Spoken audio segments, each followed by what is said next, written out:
ये एक ऋग्वेद है, किसी दूसरे संत ने अनुवाद किया है, आचार्य ने। इसने स्पष्ट किया कि भाष्यकार अनुवादकर्ता कौन कौन है। महर्षि दानव सरस्वती ने केवल मंडल 1 से 6 तक किया है, किसका? ऋग्वेद का। और 7 से 10 अनुवाद करता है श्रीपाद दामोदर सातवलेकर, इसने किया है। तो इन्होंने इसके गलत लिखा है, झूठा लिखा है इन आर्य समाज वालों ने कि दयानंद जी ने इसका अनुवाद किया है। ये कहाँ से छपा है? महर्षि दानव सरस्वती, क्योंकि इसके नाम तो ये व्याख्या करते हैं। दान समर्पण, प्रकाशक है विश्व मानव उत्थान परिषद, सामुदायिक केंद्र, पूर्वी कैलाश, नई दिल्ली से। और इसके मुद्रक हैं कंप्यूडाटा सर्विसेज, नई दिल्ली। ये ऐसे इसमें इतना कहना था कि ये दयानंद का नाम तो केवल लिख देते थे जिस तरह लोग इन्हें खरीद लेते। ये अनुवाद किया है किसी और आचार्य ने इस ऋग्वेद का, मंडल नंबर 7 से 10 सातवलेकर ने, और वो इन्होंने प्रिंट किया, नाम लिख दिया दयानंद का। इसे बिक जा कर फिर भी हमने अपना कार्य देखना है।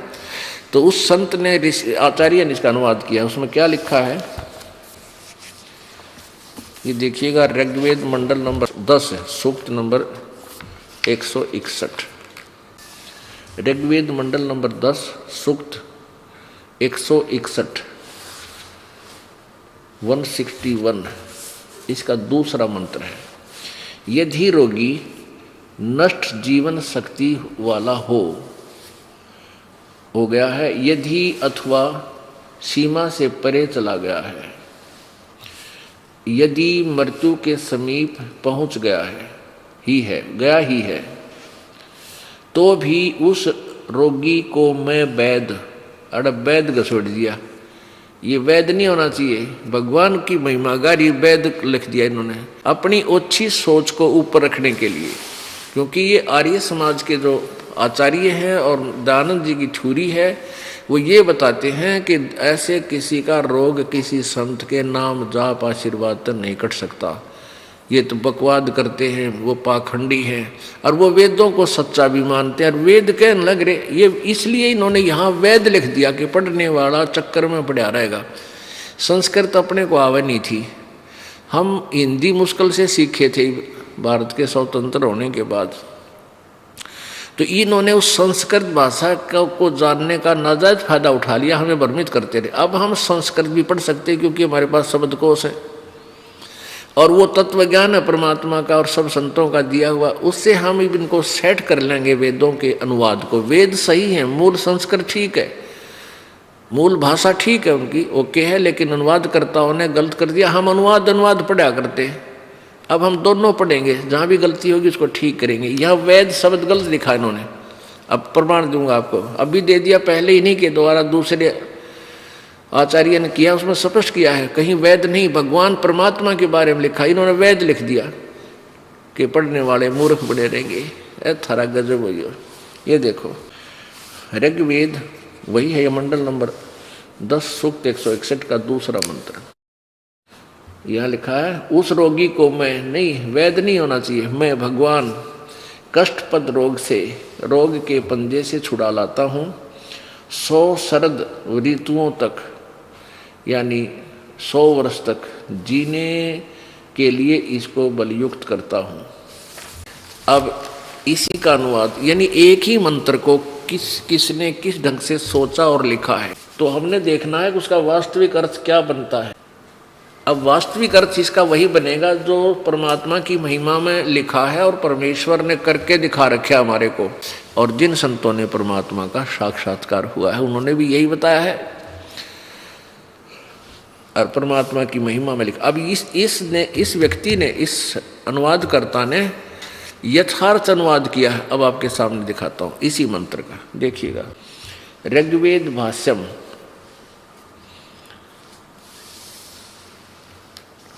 भाष्यकार 1 से 6 मंडल तक तो महर्षि दानव सरस्वती, और श्रीपाद दामोदर सातवलेकर ये 7 से लेकर 10 यानी शेष इसने किया है।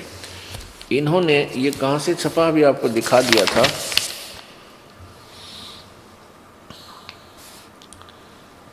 विश्व मानव उत्थान परिषद पंजीकरण 46/5 सामुदायिक केंद्र पूर्वी कैलाश नई दिल्ली से। अब इसमें देखना इसने बहुत ठीक किया है।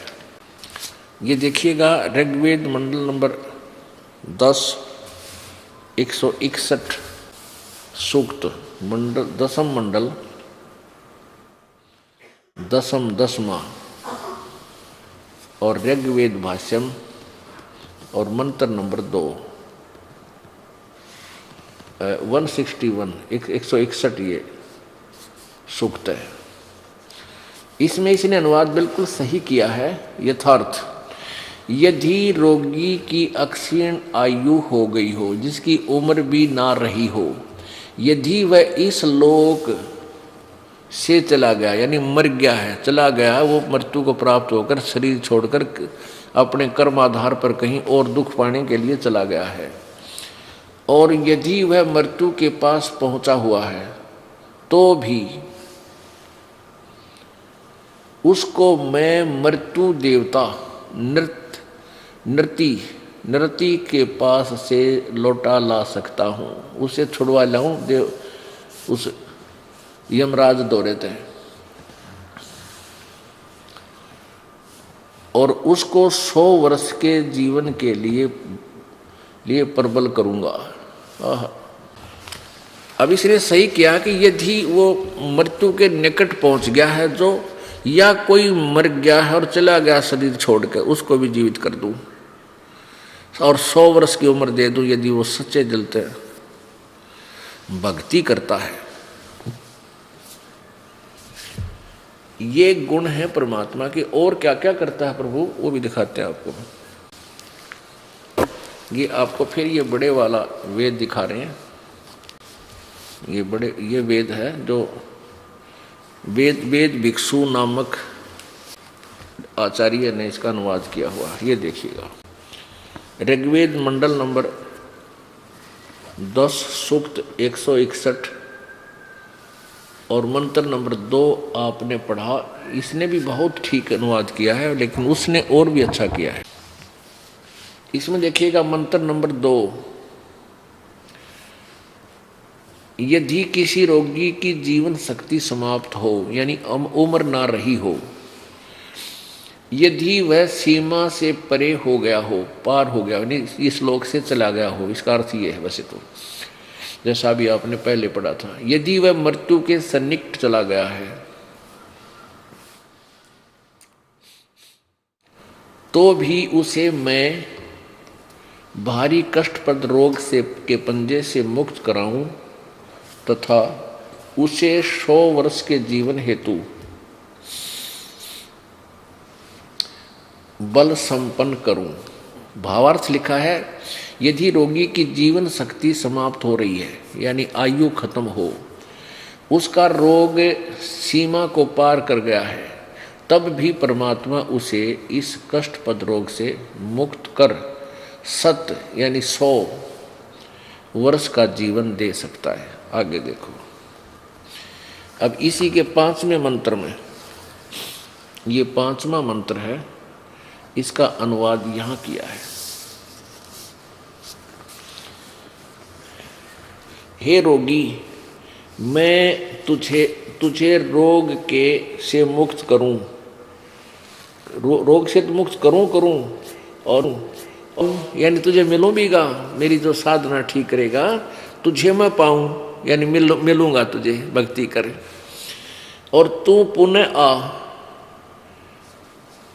हे नव जीवन के धारक, हे नव जीवन प्राप्त प्राणी, हे सकल अंग युक्त, तेरी चक्षु आदि यानी आंखों आदि इंद्रियों और सारी आयु तुझे दूं।